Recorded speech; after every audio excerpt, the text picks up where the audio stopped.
Que saudade de uma aglomeração, um papo com as amigas, regado a café com bolo, um dedinho de prosa, um bate-papo animado, sempre com muita história boa para contar. Pois é, mas a prosa continua. E dessa vez é uma prosa literária, trazida por mulheres maravilhosas com quem eu adoraria estar numa aglomeração. Elas, junto comigo, me deixam toda prosa. Desfrutem!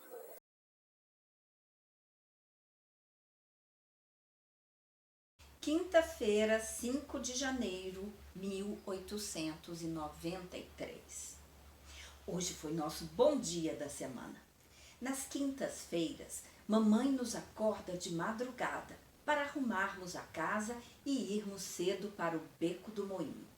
A gente desce pelo beco, que é muito estreito, e sai logo na ponte. É o melhor recanto de Diamantina e está sempre deserto.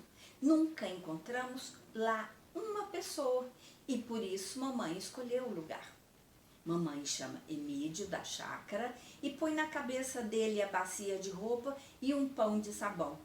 Renato leva no carrinho as panelas e as coisas de comer e vamos cedo.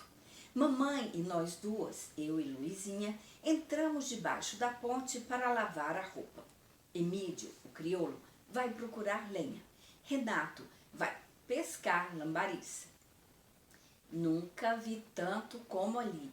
Ele só tem tempo de pôr a isca, jogar o anzol e puxa logo um lambari ou um bagre. Nhonhô põe o visgo e fica de longe à espera de um passarinho. Cai um, ele corre, limpa o pé do pobrezinho com azeite e mete na gaiola. Unta a vara de novo e daí a pouco já vem outro, um pitacilgo ou um curió. Nós ficamos lavando a roupa e botando para corar, enquanto mamãe faz o almoço de tutu de feijão com torresmos e arroz. Depois de lavarmos a roupa e passar algum tempo do almoço, mamãe fica vigiando o caminho para ver se vem alguém.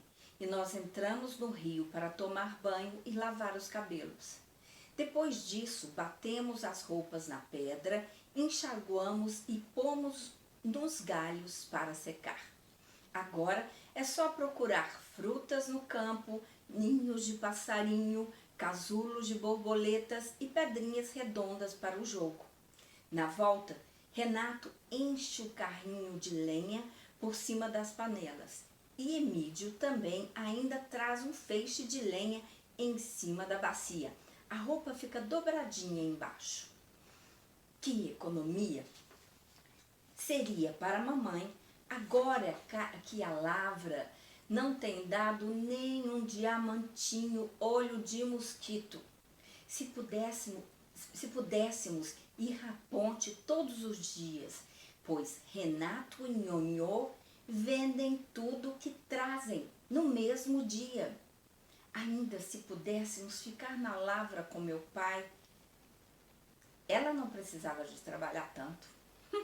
Mas os nossos estudos atrapalham tanto a vida de mamãe que eu morro de pena dela. O que vale é que Renato acaba os exames dele depois de amanhã e nós vamos para a Boa Vista passar as férias. Terça-feira, 10 de janeiro do mesmo ano, 1893. Hoje, bem-vinda, veio com a irmã participar a mamãe e a meu pai o casamento dela com um rapaz do Cerro, que foi soldado e deu baixa porque teve de cortar a perna. Nós achamos graça no jeito dela contar a história do noivo sem perna. Ela disse: Dona Carolina, eu venho participar a senhora e seu Alexandre que eu vou me casar. Mamãe disse: estimo muito. É bom rapaz? Você o conhece bem? Ela respondeu: bom, ele é, mas muito conhecimento eu não tenho, porque ele vive no Cerro, ele não é daqui. Mamãe perguntou: qual é o ofício dele? Ela disse: Eu mesma não sei.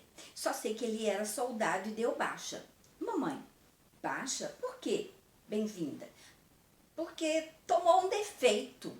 Mamãe perguntou, onde era o defeito? Ela respondeu, no pé. Isso é, não é mesmo no pé, é na perna. A irmã disse, fala de uma vez, bem-vinda. O moço não tem perna, dona Carolina. Mamãe, oh, coitado, então ele não anda? Ela disse, andar sim, anda sim, senhora, anda de muleta. Mamãe disse, mas você não sabe ainda o que ele vai fazer sem perna para vocês dois viverem? Ela respondeu, eu não pensei ainda não, mas viver a gente vive de qualquer jeito, Deus é que ajuda. Bom, o último que é bem curtinho, domingo 26 de março de 1893. Tia Carlota comprou uma vaca com cria para vender o leite e mamãe tomou freguesia com ela. Ela mandou à nossa casa a filha da alugada, Maria, uma menina muito esperta, trazer o leite de manhã. Começamos todos a notar que o leite estava muito aguado. Hoje mamãe disse à menina, Maria, você diga a Carlota que o leite está vindo muito aguado, que ela precisa dar mais fubá ou feijão branco à vaca para engrossar o leite. A menina respondeu, aguado? O leite de lá? Ele é tão forte que assim a Carlota precisa pôr muita água nele todo dia para destemperar.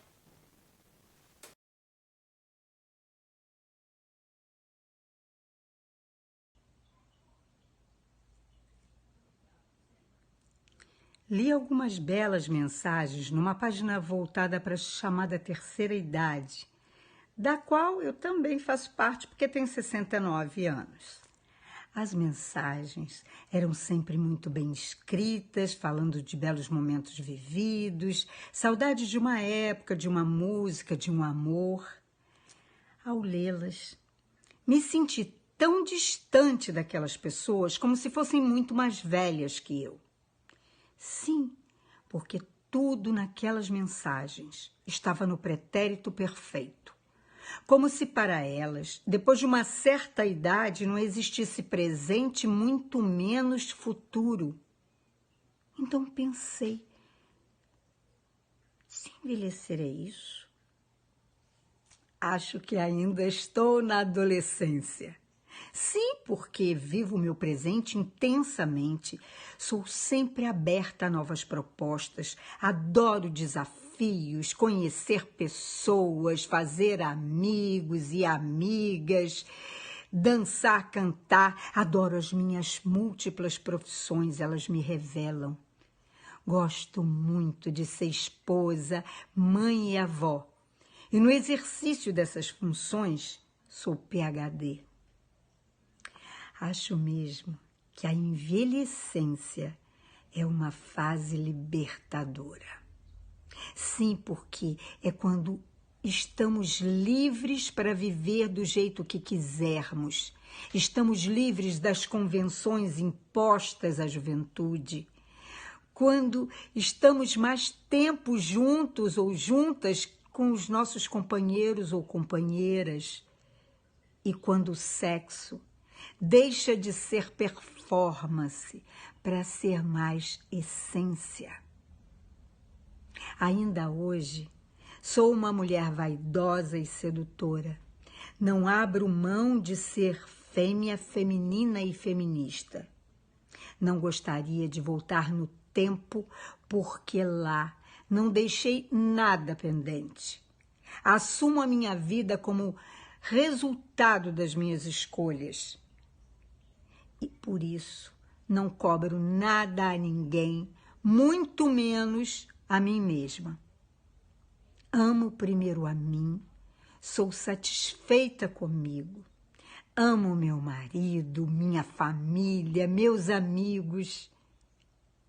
Sempre esqueço quem me fez mal, mas jamais esqueço do que me faz mal. Na verdade, tenho tantos planos ainda por realizar que acho mesmo que 69 anos é muito pouco tempo. Viver plenamente todas as fases da minha vida foi, é e será sempre o meu projeto maior. E quando minha hora chegar e eu estiver diante do Criador, direi: quando o Senhor me botou no mundo, soprou ar nos meus pulmões e disse: viva, eu obedeci.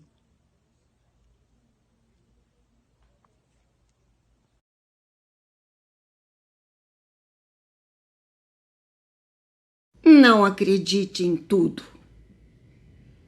A manhã estava linda. O sol entrava através da persiana da cozinha, listrando de luz e sombra o chão. Minha família, em volta da mesa, tomava um café da manhã substancioso e estávamos todos de bom humor. Uma garota dentro de um jeans apertado dava os últimos retoques numa travessa de salada de frutas e meu marido, descaradamente, olhava o seu traseiro. É claro que percebi o olhar baboso, mas naquele instante estava preocupado em pegar o pote de margarina com o rótulo para frente no momento em que o diretor gritasse: ação! Meu sorriso tinha que ser perfeito e despreocupado. A entonação de voz de uma dona de casa realizada e confiante na fidelidade eterna do marido. Portanto, ele que olhasse o que quisesse. E se a garota entrasse na dele, depois de um dia de gravação, que saíssem e fossem tomar chopp no boteco da esquina. Naquela cozinha de fachada, com restos de madeiras e pregos atrás das paredes um tanto bambas, reinava uma família feliz. Eu, nutricionista, trabalhando fora e conseguindo manter a casa impecável, sem empregada. Às 7 horas da manhã, maquiada e penteada, já havia colocado a mesa do café de um hotel 5 estrelas. Meus filhos, quer dizer, nossos filhos, sadios, tranquilos, sem nenhum sintoma de adolescentes, comendo grandes códias de pão lambuzadas de margarina. Mas a paquera em cima do jeans apertado continuava descaradamente.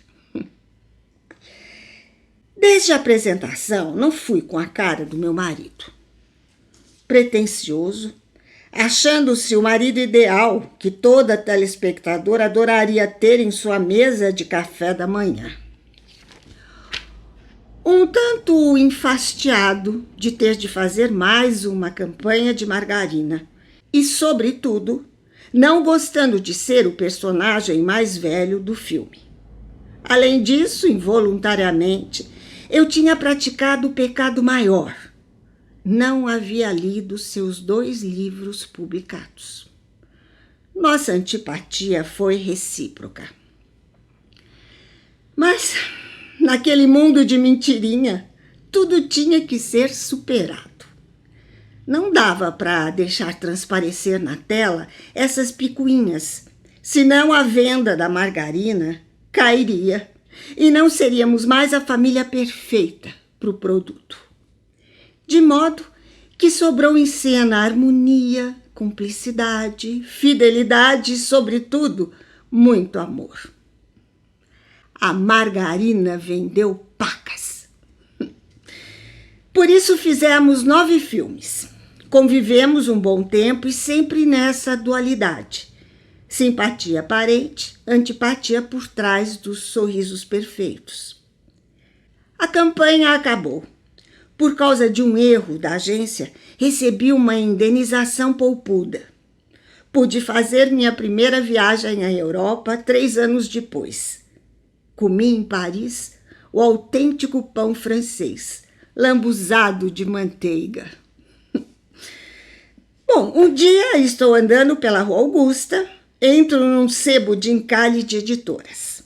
Um paraíso. Fico horas percorrendo aquelas gôndolas cheinhas de livros bem baratinhos. Geralmente saio carregada, embora não consiga ler tudo que compro, porque alguns deles têm toda a razão de estarem encalhados. Mas voltando ao assunto. Passeio pelos corredores e dou de cara com 2 livros cujo autor é o meu ex-marido de mentira.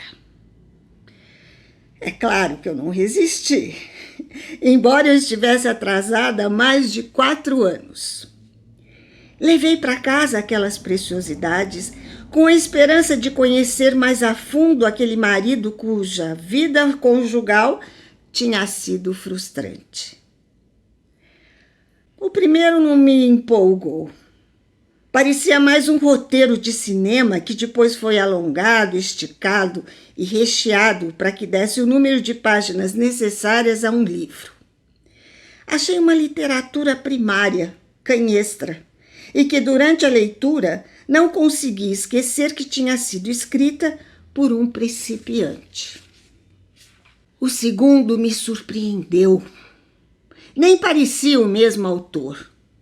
Uma narrativa densa, trama muito bem estruturada, personagens criados à perfeição e, sobretudo, revelando um autor amadurecido e muito talentoso.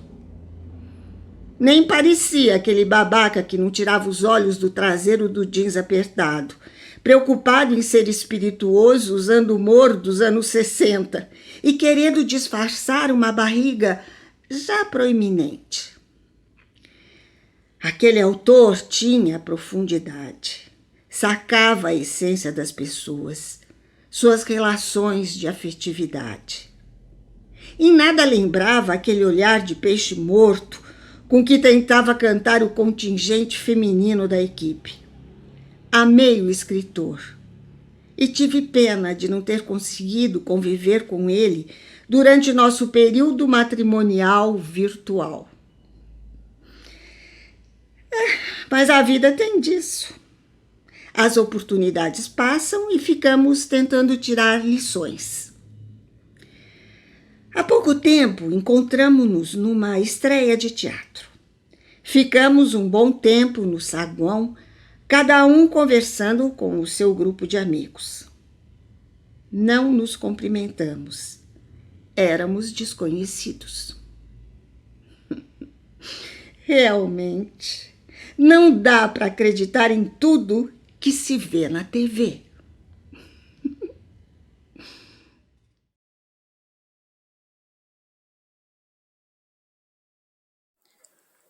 O ar era pesado e quente. A luz era cinzenta e fria. Chegava do sul um vento carregado de poeira, lápide e flores de laranjeira. Em algum lugar entre floradas, um vulcão ardia. Assim foi o dia em que o cego Matias levantou-se de um salto e tombou para trás enrijecido, azuladas as mãos, brancos os lábios, os olhos revirados. Durante 12 dias, Mateus jazeu deitado. O peito parado, um filete de baba escorrendo da boca. Ao 13º levantou-se. Por trás das pálpebras fechadas havia visto a verdade, a razão de ser do mundo. Nunca disse nada a ninguém. Pois com as imagens, a ele que cego nunca havia visto outras, não lhe haviam sido dadas as palavras com que poderia contá-las.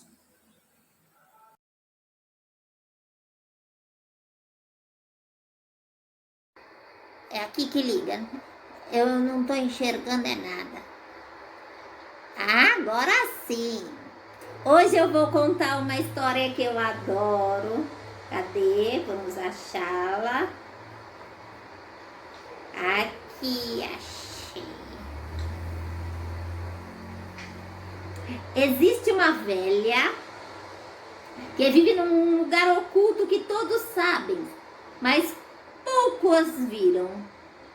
Como nos contos de fada da Europa Oriental, ela parece esperar que cheguem até ali pessoas que perderam, que estão vagueando à procura de algo.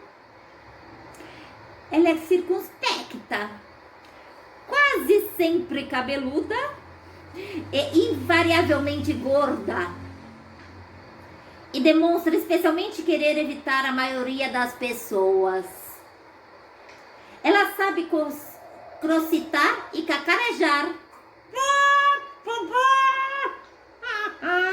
apresentando geralmente mais sons animais do que humanos. Dizem que ela vive entre os declives dos granitos descompostos no território dos índios Tarahumara. Dizem também que ela está enterrada na periferia de Fênix, perto de um poço. Dizem que foi vista para o sul, para o Monte Alban, num carro sediado com a janela traseira arrancada. Dizem que fica parada na estrada perto de El Paso, que pega carona aleatoriamente com caminhoneiros até Morelia, no México. Ou que foi vista indo para a feira acima de Oaxaca, com galhos de lenha de estranhos formatos nas costas.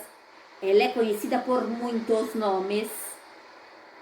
La Huesera, a mulher dos ossos. La Trapeira e La Loba, a mulher lobo. O único trabalho de La Loba é o de recolher os ossos. Sabe-se que ela recolhe e conserva especialmente os que correm o risco de se perder para o mundo. Sua caverna é cheia de ossos de todos os tipos de criaturas do deserto. O veado, a cascavel, o corvo. Dizem, porém, que sua especialidade reside nos lobos. Ela se arrasta sorrateiramente as esquadrinhas das montanhas e os arroios, leitos secos dos rios, às procuras dos ovos de lobos, e quando consegue reunir um esqueleto inteiro, quando o último osso está no lugar e a bela escultura branca da criatura está disposta à sua frente, ela senta junto ao fogo e pensa na canção que irá cantar. Quando se decide, ela se levanta e se aproxima da criatura, ergue seus braços sobre o esqueleto e começa a cantar. É aí que os ossos das costelas e das pernas dos lobos começam a se forrar de carne e que a criatura começa a se cobrir de pelos. La Loba canta com um pouco mais e uma proporção maior de criatura ganha vida. Seu rabo forma uma curva para cima e desgrenhado. La Loba canta mais e a criatura lobo começa a respirar. E La Loba ainda canta com tanta intensidade que o chão do deserto estremece. E quando canta, o lobo abre os olhos, dá um salto e sai correndo pelos desfiladeiros. Em algum ponto da corrida, quer pela velocidade por atravessar o rio respingando de água, quer pela intensidade de um raio de sol ou de luar sobre o seu flanco, o lobo de repente se transforma numa mulher que ri e corre livremente na direção do horizonte. Por isso, disse que se você estiver perambulando pelo deserto, por volta do pôr do sol, e que sabe que esteja num pouco de perdido, cansado, sem dúvida alguma, você tem sorte, porque La Loba pode simpatizar com você e lhe ensinar algo da alma.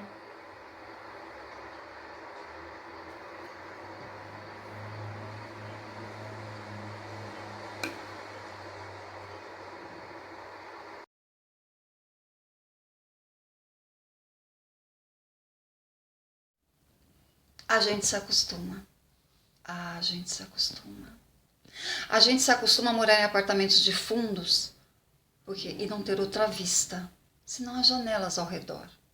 E porque não tem outra vista, logo a gente não olha para fora.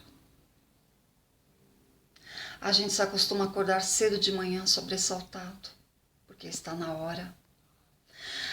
A tomar café correndo, porque está atrasado. A comer sanduíche, porque não dá para almoçar. A sair do trabalho, porque já é noite. A ter vivido o dia sem ter percebido nada. A gente se acostuma à poluição, às salas fechadas, ao ar-condicionado, ao cheiro de cigarro. A gente se acostuma às bactérias da água potável. A gente se acostuma à poluição, a ir à praia e molhar só os pés, porque a água está contaminada, e ficar com o corpo todo suado. A gente se acostuma a dar sorrisos sem ser retribuído. A gente se acostuma. A gente se acostuma a lutar para ganhar dinheiro e a gastar mais do que vale. A gente se acostuma a não sair da zona de conforto. Nos tornamos meros espectadores da nossa própria vida, ao invés de extrairmos dela o máximo da potencialidade. A gente se acostuma. Eu sei, mas não devia.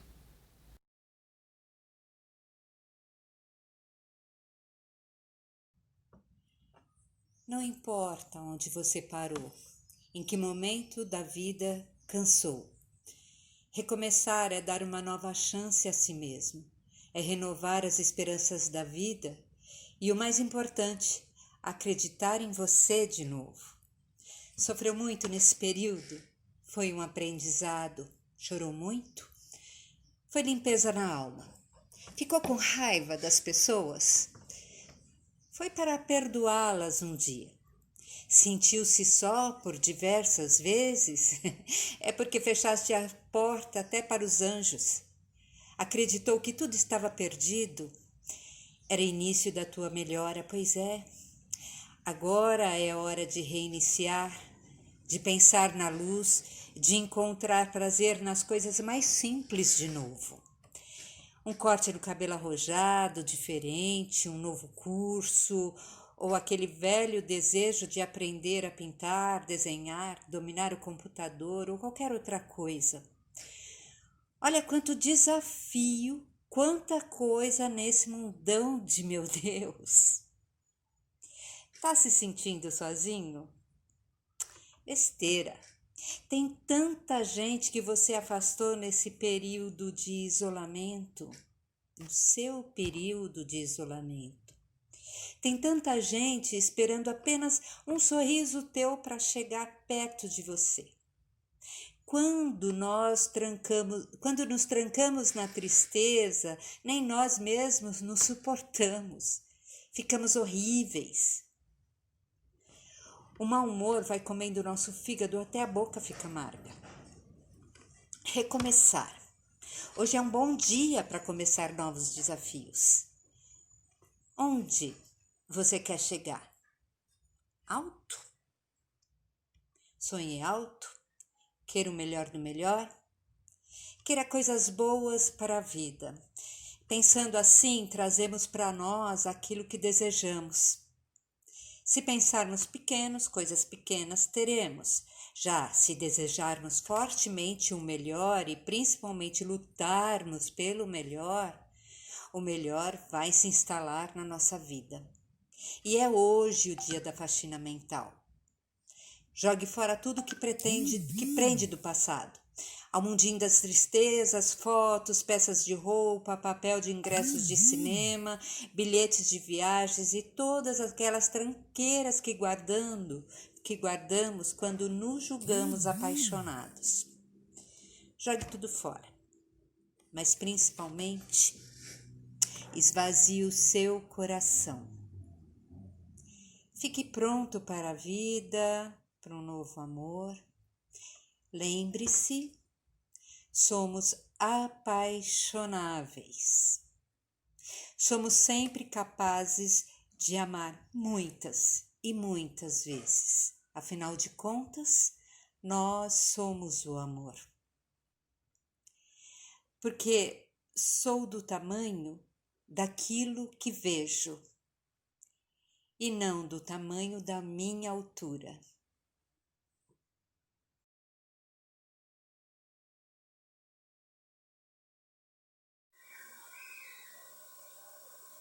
Sinceramente, dias cinzentos são definitivos.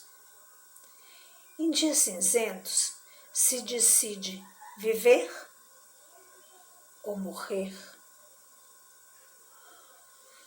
Dias cinzentos são a alegria dos poetas, a tristeza dos que preferem a prosa na esquina. São lindos, mas opressivos, de uma claridade que cega, de uma constante melancolia. Eu, pessoalmente, tenho um certo fascínio por dias cinzentos. Fico triste, irritada, mas não consigo deixar de notar as cores desbotadas, os sobretons, as nuances. Acompanhado de frio, então, detesto, mas admiro. Dias de sol são poderosos, iluminados. Dias de sol são para escorregar pelas frestas, romper as arestas, amanhecer ao romper da aurora numa praia deserta. Os dias de sol são oxigênio para a alma.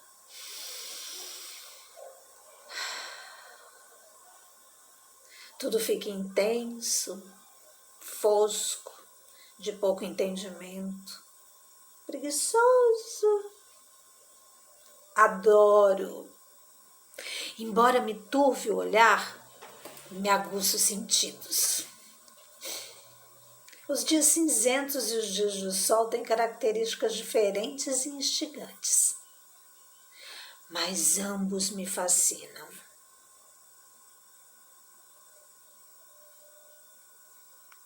Estão gostando? Então assina o canal, clica lá no sininho para receber nossas notificações. Também curte e compartilha tudo que a gente tem por aqui. Mas não acabou ainda não. Nós temos um bônus. Pois é, temos um texto inédito feito especialmente para o nosso trabalho colaborativo. Continue a desfrutar da nossa aventura literária.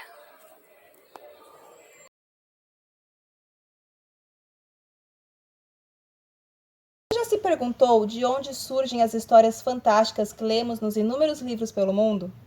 Já imaginou como os escritores conseguem criar universos tão surpreendentes? Pois é, eu já. E foi durante os meus questionamentos que acabei descobrindo que todos esses escritores espalhados pelo nosso planeta, na verdade, são os receptáculos dessa realidade para com as outras. Se não entendeu, calma, vou tentar explicar melhor. Conhece a teoria da quinta dimensão? Ela basicamente diz que existe uma dimensão escondida, a qual não se enquadra dentro das 4 que já conhecemos: a altura, a largura, o volume e o tempo. Mesmo que não haja provas para tornar a teoria real, para alguns físicos teóricos, a quinta dimensão de fato existe. Só que simplesmente não podemos detectá-la. Ou melhor, segundo a minha descoberta, nem todos podem detectá-la. Algumas pessoas acreditam que essa quinta dimensão se refere ao mundo espiritual. Outras, a um universo paralelo ao nosso, em que realidades alternativas acontecem. E as mais ousadas acreditam que ela seja um mundo criado através de desejos e pensamentos fortes o bastante para dar vida a alguma coisa. Enfim, pelo pouco que presenciei, devo dizer que estão todos corretos. Sim, existe a quinta dimensão. Ela pode se referir ao mundo espiritual. Ela pode ser um universo paralelo com realidades alternativas. E sim, ela também pode ser um mundo criado por desejos e pensamentos poderosos. Além disso, preciso admitir que descobri que não existe somente uma.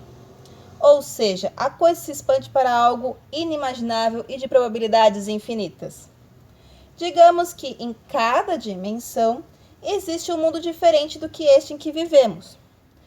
Aliás, ele pode até ter uma aparência e uma percepção temporal semelhantes aos nossos. Pode até existir um outro você vivendo ali, mas com outras vidas, outras consequências e outros padrões sociais totalmente adversos. De qualquer forma, parecido ou extremamente diferente, todos os mundos são incríveis e vão muito mais além do que a nossa imaginação consegue criar. São lugares onde tudo é possível. Quando Shakespeare escreveu "Há mais coisas entre o céu e a terra do que sonha a nossa vã filosofia", com certeza ele deve ter captado a essência básica da situação. No entanto, o que diabos os escritores têm a ver com toda essa loucura que falei?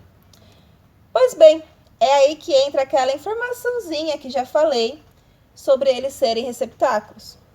Nós, escritores, somos os famosos contadores de histórias. Podemos contar aquilo que vemos e ouvimos, ou então falar sobre algo aparentemente intangível e excitante. As ideias surgem de sonhos, histórias que lemos, situações que presenciamos, lugares que vimos, etc. A coisa funciona mais ou menos assim. Caraca, isso poderia dar uma bela história! E cabum! As palavrinhas parecem ir se formando magicamente e começamos a ver cenários e personagens como se fossem reais. Ou seja, tudo parece surgir num passe de mágica. Contudo, não é bem assim que funciona. Essas ideias são, na verdade, deslumbres de outras realidades. Nós contamos as histórias do nosso e de outros mundos. Loucura, né? Mas pode acontecer. Não sei ao certo como isso funciona exatamente. No entanto, acho que é aquele lance de uma realidade paralela acontecendo ao mesmo tempo em que a nossa, ou do nosso espírito estar dividido em vários mundos por aí. De qualquer jeito, nós escritores precisamos tomar cuidado, pois tudo isso pode se tornar um tanto quanto viciante. Não importa se já nascemos com esse dom ou se apenas desenvolvemos a capacidade, todos nós corremos o risco de nos contagiarmos com aquilo que já foi escrito, de nos envolvermos excessivamente com o que estamos contando. Quando isso acontece, acabamos abrindo nosso cérebro para algo que antes era como um ponto cego. É como passar pela mesma paisagem todos os dias. No começo, vemos algo diferente. Porém, depois, com a correria do dia a dia e com as outras preocupações na cabeça, deixamos de realmente ver. Mas assim que paramos e nos dedicamos a prestar atenção, às vezes fica difícil desgrudar os olhos de todo aquele panorama. Bom, essas dimensões são todas entrelaçadas de alguma forma. A imagem que tem é de um grupo imenso de povos gigantes que deixam seus tentáculos abertos e soltos pela maré do oceano, os quais acabam se entrelaçando ou simplesmente se esbarrando como toques de vidas aleatórios que ficam impossíveis de serem previstos.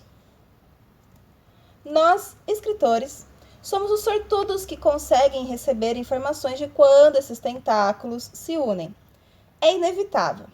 A sensação se assemelha à de quando estamos na água e vemos a onda chegar. Ou você pega carona nela ou simplesmente a evita, pulando ou mergulhando.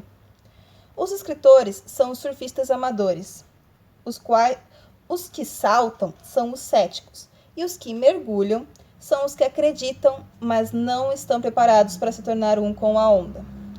Não sei em qual grupo você se encaixa. Entretanto, eu posso dizer que pego umas ondas bem loucas e não consigo deixar de fazer isso.